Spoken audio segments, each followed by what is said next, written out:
Hi, welcome back to 1 Minute Book Talks. I'm Sherry Dubas from Northern Literacy Services. Have you ever wanted to help your students learn to apply their spelling skills, use phonics, but also learn some vocabulary or practice while they're at it?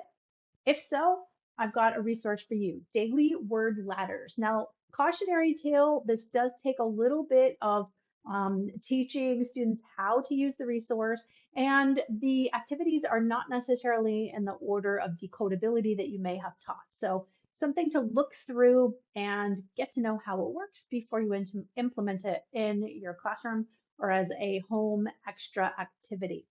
In the back though, really great thing, they've got these pre-made templates where you can do as few as four chaining steps. And I think they go to 5 or 6, levels. So you can make a pre-made one. They're great to laminate and do write-on wipe-off with a small group.